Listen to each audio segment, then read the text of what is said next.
Welcome everyone, Arthur Bablis here, and we're back again, MBX interview series. We're coming to you live in our Facebook group, in our world-class mindset and coaching secrets. And I'm just doing a double check here to make sure everything is working, because this is take two. This is take two of an interview that we did a fortnight ago, and we had some tech challenges. The gremlins hit us, but we got everything sorted out, and we wanted to do this interview again for all of you. So I want to thank you for being here. This is 4:30 Sydney time, and we've got a special half an hour that we're going to be spending with you. And of course, what our purpose with these MBX Insights is to be able to come to you. Every Monday we're going to be doing book reviews and interviews. We become the people that we hang around, and we become the books that we read. So we want to be able to give you as much of the information that we've come across over the last 25, 30 years in the field of complementary medicine, personal growth, human performance. People say, what are the books that you've read? We do our trainings and we give them all these books, and they just want to know more about these books. So we'll do a review, and they want to know about the people that we've worked with, and people that have done our training, and people that we know over the years are doing some wonderful work. And that's what we want to do, bring these people here to you so you can meet them, find out about their story, and find out what it is they do, because all of us have a journey that we're on, and all of us have a story.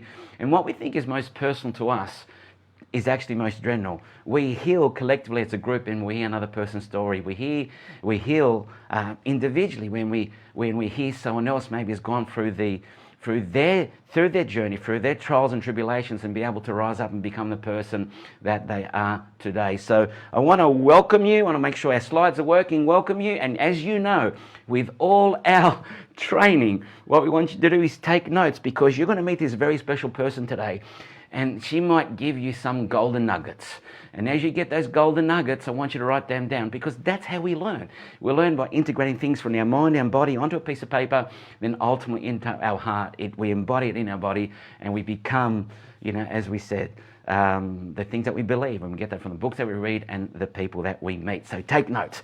I want to get back to this beautiful color behind me. It's quite funny how I've chosen this color, because today I'm going to introduce you to a wonderful person. I'm going to introduce you to a woman that I met over 20 years ago. She came into one of my classrooms to do a kinesiology class, and she was in a different stage in a journey then. She'll tell you about that. And in the last 20 years, she's gone on a phenomenal journey of, she's in this field, become a naturopath, a yoga teacher, shamanic medicine, kahuna massage, NLP, neuroemotional technique. The list goes on and on and on. I mean, I'd be here all night if I'd read the whole list, but she's got a very successful clinic here in Sydney, in the Northern Beaches, and she's traveled the world doing what she does, especially with her yoga, and she's passionate about helping people transform lives and passionate about the planet. She's a lover of animals, a lover of people. I want everyone today to meet Rowena Jayne. Come on down, Rowena. Open up your microphone. This is Rowena Jayne. Hi, Arthur. No pressure. That's a big intro. Check this out. We just popped on 5 minutes ago, and how did we know we're going to have the same colours? It's just synchronicity, hey, Ro? How's that? Synchronicity. So, okay, look, you're a woman on the move, right? So you're actually in the middle of work now. You're about to actually do a class in about a half an hour. So where's that backdrop? Where are you right now? I'm actually at Soul Tiger Yoga, which is where I teach on Monday nights, teach yoga. So, yeah. Good stuff. Now, look, but just before you get started, there's some people watching us here, and so just send us some love. Tell us who's watching, where you're watching from. And, hey, as you're listening to Rowena's story, if you've got a question, let us know. I'll read it here, and I'll relay it back to Rowena, and she can maybe give you some tips and insights. So, Ro, Tell us about Rowena Jayne. Tell us the Rowena Jayne story. How did you get to where you are today? And you know what? You can start wherever you want to start. It's funny because you say, how did I get to where I am today? It's just an evolution and it's a journey, and I feel like I'm still on that journey. So it's just like a bit of a pit stop of where I am at now compared to where I was. But you said 20 years ago I came into your kinesiology class. So before that, 24 years ago, I started delving into my healing. I had been in the performing arts industry and singing and dancing all over the world and in shows, and literally I just started to break down, and I had an eating disorder, and it just brought up all the stuff that I had not dealt with in my life.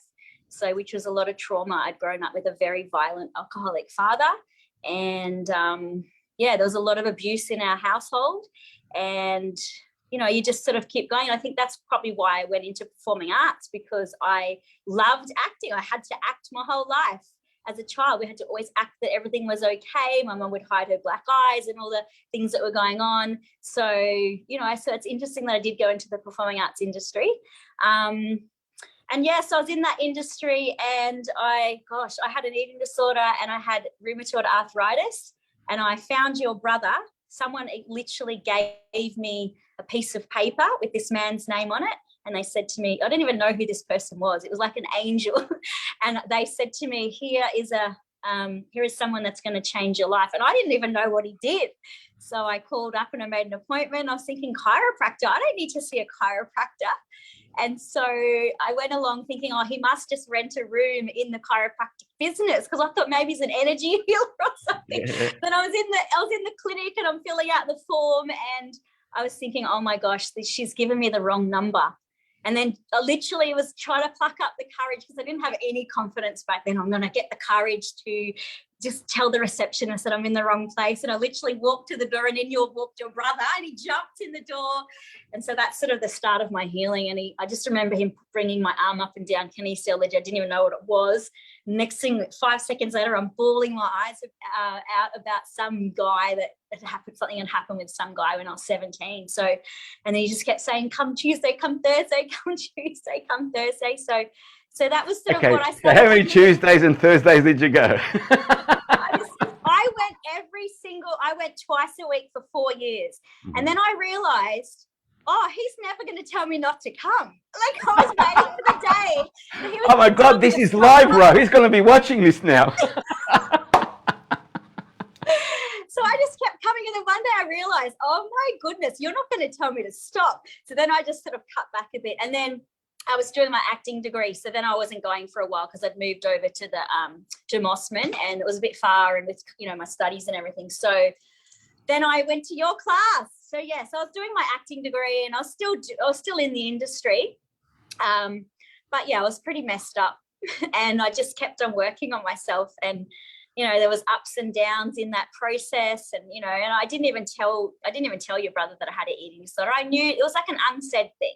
He knew, but I never ever said it, because I wasn't even ready for those 4 years to even accept that I even had this going on. But he would always make comments. My weight was going up and down all the time. I was binging and starving, and sometimes I'd go in there and something horrible would have happened in my life, which is why I'd binged. And then he'd just say to me, just drink some lemon water today when you go home. So like there was just always this sort of sense there, but it was never spoken about. And yeah, so I just kept on going on my journey, and I guess the more I healed, the more I wanted to heal. And then, you know, I got the rheumatoid arthritis. My dad came back into my life and was threatening to kill me. So that was massive. Yeah, and I didn't talk about that in the last podcast. Mm-hmm. But yeah, so that was huge. And every day up to 13, 14, 15 times a day, I would receive a call from him off his face, drunk, telling me that he needs me in his life to feel like I really built my confidence to finally say, I'm getting a restraining order on you. And so I had to get a restraining order. It wasn't easy to do that when it's your own father, but I had to for my own protection. So look, so I just kept going forward. Yeah. And look, you know, it's great hearing that story and hearing, you know, what it is that you have gone through. And as I said, the courage to be able to speak up and share it now. And a lot of people go through similar things and aren't comfortable to share it. And as I said earlier, what is most personal to us is actually most general to other people, actually helps them heal. And I can't imagine what you would have gone through. But you know, we've done this work, and we've been doing this work for many years. And I know we've both done a lot of work with Tony Robbins. And Tony Robbins says this: if you're going to blame elegantly. And I suppose back then, in the day when you were having that experience with not only your relationships, your health, and your father, and I know myself in my scenarios here, it's like it's very easy to point the finger. Right? It's very easy to point the finger. It's like they're doing this to me, whatever the case is. And you went on this journey not only to heal yourself, but actually take your life back and take your responsibility in terms of creating your life. So tell us how that evolved. Tell us, what was it that helped you take your life back? Because you started the healing journey, but then what was a pivotal point from the healing journey where, you know what, now I'm moving into doing this myself and helping others? Well, so that was all around the same time. So I'd had the rheumatoid arthritis, and, you know, it got to a point where, you know, about 3 months after it, it sort of started to get a bit better. And that's when I was doing it was all around the same time. So I was doing my acting degree, and and then one day I just literally, I still had the eating disorder. So God, I just had a massive binge, and then I ended up with a bleeding colon. So I ended up in hospital. And so I was in hospital, and I just heard them say to me that we think you have Crohn's disease. And I thought, oh my God, I've messed myself up even more. And then, but when they said that, I just heard this voice in my head saying, you don't have Crohn's disease. This is your wake up call, and you have to fully change your life. I know you've been trying, but you have to fully change it now. Otherwise you're going to just destroy your life. So I heard that, and it was this sense of hope. I just felt this sense of hope. Like it was like this, you know, when you've got an eating disorder and you've got anxiety, you've got fear and stress and all the things that you have growing up with hypervigilance as a child, with abuse, you are constantly hearing chatter in your mind that's so negative all the time. But that voice was so strong, so positive, so loving. And I just felt like this is truth.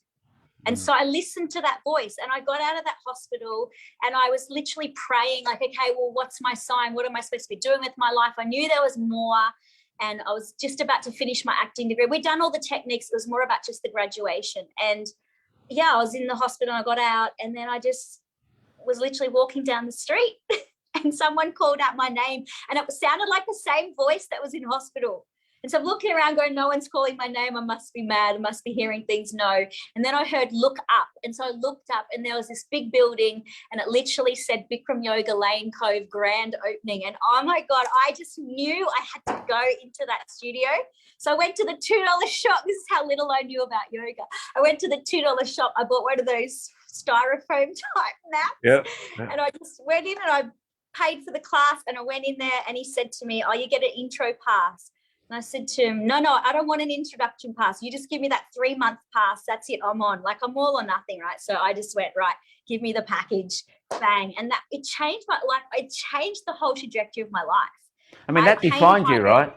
That defined you. I mean, you've done a lot of work in the, I think about, you know, you've done a lot of work in this field, you've done a lot of modalities, but I think that Bikram Yoga was the foundation that defined you to get to your next level, to bring it all together. Because you traveled the world with the Bikram Yoga people, and man, I've seen photos with you in the States or South America. You got your Wonder Woman outfit on, thousands of people in front of you doing Bikram Yoga. I mean, you're a celebrity. Well, it just gave me, because I mean, obviously I was a performer, so it was that movement. It was the fact that I got to teach. Let's always be on stage almost, you know.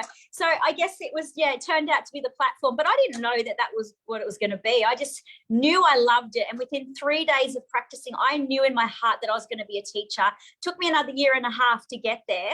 And I saved the money. I went and worked on a cruise ship just to get the money, because, you know, you can make really good tips and things like that. And I knew I'd be able to save if I did that. So I left, I took off, I did that. I obviously went downhill when I was on the ship, like everybody does when they work on a ship. It's not the greatest environment to work in. It's really not. It's like really not a good environment to work in. So I did go downhill, and I started questioning myself again. But I got back to Australia, and I had 3 or 4 months, I think, left till I went to training. And then I just literally went to class every day. I was working in a spa at Aurora Spa Retreat, because I was a massage therapist as well. So I was doing that just to earn money. And then I just, got myself prepared, and I went to the training, and I just absolutely invested every part of me into that training. It was the most challenging thing I reckon I've ever done in my life. It is so confronting. It pulls you down. It just, you're on the floor just shattered some days, like in all levels. I remember just crying and bawling my eyes out so many times, just because it's psychosomatic. So, but and then after that, Bikram seemed to just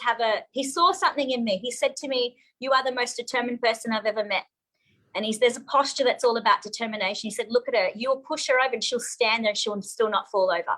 And so, I don't know, he's had this belief in me. And when someone believes in you, that little strength that gives you until you build yourself. And I think that's what happened. He just kept on. He was feeding me a lot of, I guess, approval stuff, because I sort of needed approval back then. So he was giving me what I needed until I got strong enough. And then he started to knock me down. And then he knew I could handle it. He would say things to me, and I just look at him and laugh, and he'd go, oh, I can't get you anymore, can I? I'm like, nah. So I I, just, li- yeah, Look, I really love what you just said there. Like you know, obviously when you went on the journey with the Bikram yoga, and you found someone that believed in you at that moment more than what you believed in yourself. yeah, And I think that's what we all look for as we go on this journey. We go, because many people come in this field, like myself and others, like we've had our own healing, we've had our own challenge, and it's led us to a healer, it's led us to a practitioner, it's led us yeah, to experiencing something for us to realize there's something more. And maybe that's the person, or that we believed in us more than what we believed in ourselves at that moment. yeah, And so it got us on a journey to explore and learn more about ourselves. And, yeah, and, and that's what you've done, right? You've yeah, chosen the word to yeah, learn more about yourself. And not only that, I mean, when I think about it, because, you know, we've seen you grow over the years. Like you did a touch health class with us 20 so years ago, and then you sort of came back, I don't know, 8 years ago or something, and now you're sort of back in the fray again. But throughout that, on the social media and everything, we're seeing everything that you're doing, and it's like, well, you finish your naturopathy, like, you know, your neuro-emotional technique, you're doing all these other things, and you're getting all these awards from the Australian Traditional Medicine Society, and I want to acknowledge you for that. I want people to know about that, because the ATMS is, you know, if not the largest, but the one association that really looks after natural medicine Australia-wide. And for you to be able to be recognised by your peers as, you know, the complementary medicine practitioner of the year and all that type of stuff with the work that you do, that says something about you, right? So, it's like, we're hearing about the yoga, but there's so much more we yeah. want to hear about. And we got people here watching. We got Georgie's here saying, hey, lovely people. Dean's from Humpty Hi, Doo saying an Jill. amazing journey. Rachel's here saying, go row, right? Right, You so you tell got... Rachel she better be in my class tonight. Oh, there you go. You got to be. Did you hear that, Rachel? You got to be in the class tonight. And so again, this is what I love too. Like Bikram yoga was the one thing that provided the catalyst for you to grow and do Yeah. other things, and yet you still go back and do regularly the classes. You're still teaching them because that's part of your life now. Yeah, it's such a big part of my life. I love to teach. But it's, but it used to be my life. It was my life. I was literally married to it for a while, which wasn't the greatest. When I worked at the teacher training, I just lived, breathed, slept it. But at the same time, that's what also helped to integrate all of that learning and all that knowledge. And I do learn very well in that immersion environment. But definitely it then opened up the scope for me. I just kept wanting to learn more about the body and the mind, particularly.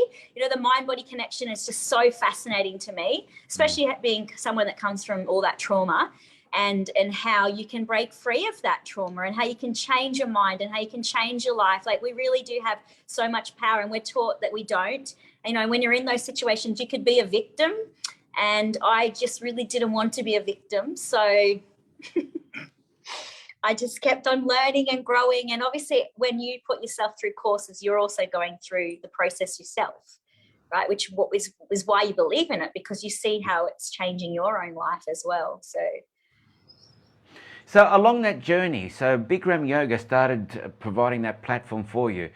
So tell us more about the other things that you've done. You've gone on, tell us more about the naturopathy and the neuroemotional technique, the kahuna, which you're passionate about in terms of the work that you do. So, I'm passionate. Oh, sorry, you go. because someone could come and see you, it's like, I don't know what I'm going to get today. What are you going to be doing? Because you could do anything with them today. That's right. Yeah, look, I studied Ayurvedic medicine first. Well, there you go. I didn't mention that one. There's another one there. No, you didn't mention that one. That was the first thing I studied, because obviously it was in line with the yoga. So I started studying that about a year after I did the yoga. I think for me, I need to always feel inspired, and I always need to be learning. That's what makes me a better practitioner, a better teacher, because then I've got this constant learning myself, and then I've got more to share, I feel. So I just kept on wanting to study. And then from that, then I wanted to study naturopathy, and then I studied sound healing. I mean, I just kept on going. I just kept learning and learning. So I guess I guess they were all separate entities for a while. So it was like I had, my feet in 50 million boats, and I'd hear Bikram always saying, don't have your feet in 50 million boats. You end up with your bum in the water, he would say. You'd end up achieving nothing. And so you've just got to really focus. So I think what I've started to do now is bring everything together.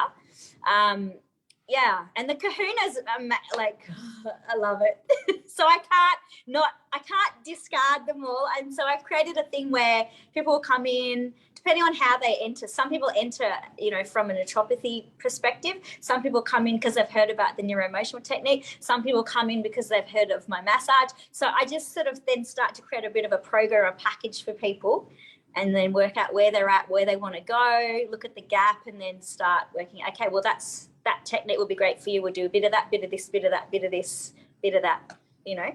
So we got some people saying, Nadine saying, I'm so the same. You also have a curious mind, so keep on learning. George is saying you're such an inspiration, Ro. So, you know, so keep it coming, Ro. You got the floor. We can be here all night if we want to, but we got another 15 minutes or so, depending on how quickly you need to get back to what you're doing over there. Well, I think the learning, like, you know, I was thinking about this the other day. You know, we think, you know, all about our mindset. Like, I remember reading book after book after book, especially when I was seeing your brother for all those years, and I still see him, but he would sometimes you wait 3 hours to see him. You know how he was in the old days. So I would get to read, and every what do you mean old days? Is that every week? Has anything changed? What do you mean old days? No, you don't wait 3 hours anymore. You used to wait 3 hours. But anyway, so I would read and read and read and read. And okay, just on that, let me stop you, because you read a lot of stuff. What one book would you suggest people that they need to pick up and read? Oh God, that's too hard, Arthur. What pops up in your head? What's the one book? I don't know which one to say, because there's like lots of them coming in at the moment. Look, the first one that just popped into my head was You Can Heal Your Life by Louise Hay, because I think that was one of the first ones that impacted my life. It was like the first time I ever thought of there being any other way of looking at life. She was really great like that. I mean, I don't necessarily agree with all the affirmations, because I do, but I think affirmations, just to say an affirmation over and over, if you don't really believe it, you're going to have to say that affirmation so many thousands of times before it conditions, because everything's conditioning. So I think those affirmations are great to use as a tool to muscle test or, you know, whatever. But that book particularly, I remember it was a huge impact for me, because I'd never even fathomed that, oh my God, I can visualize. Well, I had done a little bit of that with my performing arts degree, but it was just a different concept that she introduced me to. So I guess that's a huge book. That was very potent for my life, but there's so many. Yeah, okay. I'm glad you said that book, because that's one of the first books that was given to me a long, long time ago before I came in this field, actually. You Can Heal Your Life. And yeah, it's a book that all those affirmations, and we got Kate on here too, and she's saying, yeah, if you don't believe it, you have to feel it for sure. Sure, you got to feel the vibration and feel it to embody in the body. And I love what you said, those affirmations are a tool. And so if someone has some sort of ailment, whether it was arthritis in your case, or, you know, Crohn's, that you don't have Crohn's, but you were diagnosed with Crohn's, but whatever someone's diagnosed with, and that's just a title, right? What that book allows you to do is perhaps look at the metaphysical reason behind the physiological manifestation of your problem. So what's beyond the physical, the meta health? And in doing that, get you to explore, is that something that I believe or not believe? I need to do the work to take on that thought form. And I think that's what that book is about. And you're right, some people just take and say it and say and say it. It's a start, but if you're saying something you don't believe, you're just reinforcing something that's not in your body. So you need to explore all these other wonderful modalities like kinesiology, you know, NLP, timeline therapy, all these things that we can, any process that could help you become aligned and congruent with the thoughts that will help you heal, right? Yeah. And I think that's the journey that we go on. So with regards to that, tell me more about that with you, like you know, because there's constant learning. And constant healing. And constant awareness. And, you know, it's interesting, this what's popping into my mind is that because there's been a layering effect that's happened in my life, you know, like obviously there's huge healing happened, you know, especially around my dad, you know, working with your brother, huge healing happened in those first few years of seeing him. But then there's more that will come up, and then other times more, and, you know, stuff around my mom as well. Like, you know, I told you recently after doing your NLP training, the shift and the breakthrough that I have had with my mother. And I've had so much anger towards her really for a long time. But she's also very angry and very, you know, there's always screaming fights. Like I never go home because I don't actually want to go home because there's always fights. This time I went home and it was the most beautiful time I've ever had. And we talked about you know, things that I do, NET, NLP. We talked about this book that she's been reading that was just so beautiful about the Aboriginals, and I was just like, wow, this is just amazing. And then I came back after the NET and I saw them again. And then I literally broke down. Like, I don't even know where it came from, Arta. Like, I just broke down and I was bawling my eyes out. Like, it was like I was a little kid again. I was going, I love you to my stepdad. I love you, Daddy. And I love you, Mummy. And I was like, what's happening to me?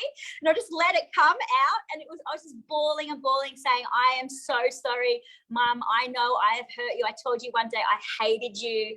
And I don't actually mean it. I just was so angry at you for so long. I couldn't understand all the stuff that happened to us. And I know you're doing your best. And it was just like, and normally my mum would be the sort of person that would say, I told you so, and da-da-da. And she just sat there and just held space. She didn't say anything. She just hugged me and held space. And that was just profound. So yet I've done, you know, other healings on her for so long. And yet now I'm 48 and bang, this healing happened, you know. So I think it's in layers that we process different things. Yeah, you know. awesome. Look, you know, we could be here all night, and I'm mindful of the time for you. So you need to tell me when you need to go. But I'm going to ask you this question, because we've heard of such you know, a journey that you've been on to get you today. Today, specifically in your professional clinic, because you do all this wonderful work, people do come and see you for their own journey, for their own challenges, for their own health. So tell us, how do you work with people? And I know you said they can come in for whatever reasons. How do people find out about you first? If someone, because we've got people here saying they want to come and see you, stats. That's Georgie. She wants to come and see you, right? So, you know, there might be some people that want to come and see you. How would they find out about you, Ro?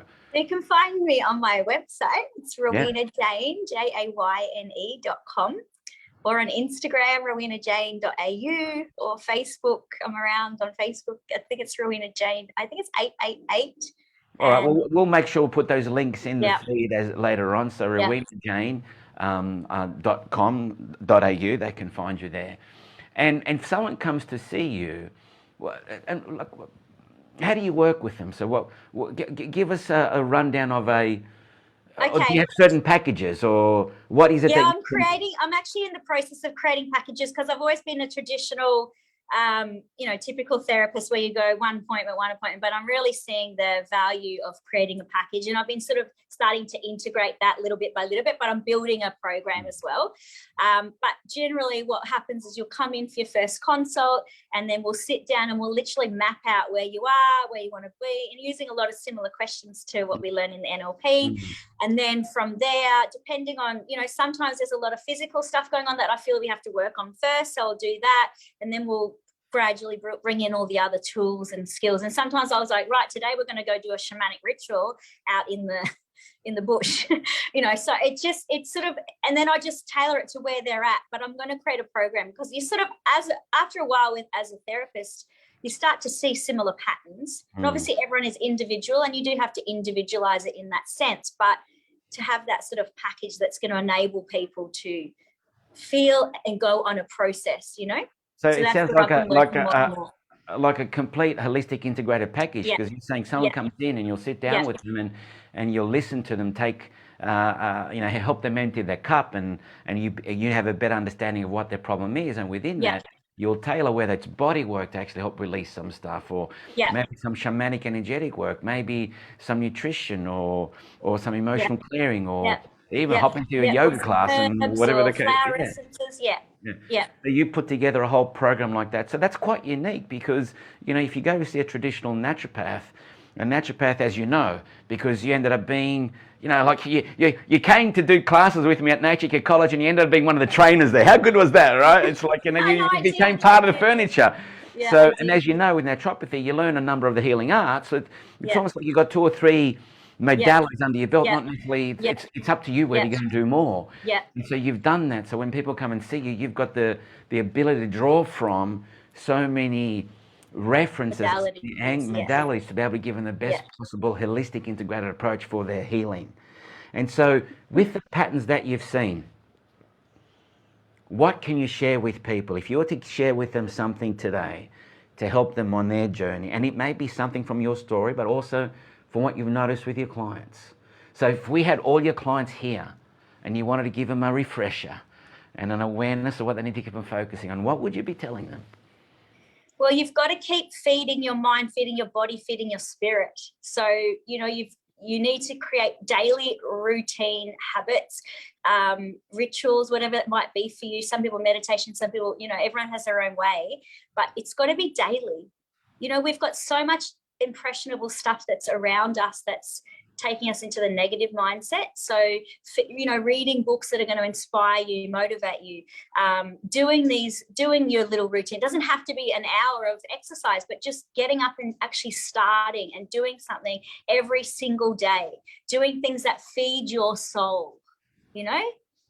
And so what are some of the tips? What are some of the rituals that you would get them to consider? So definitely meditation, yoga, breath work. Gosh, I chant, but we've all got our own thing. But some people, it's even just going for a walk along the beach, you know.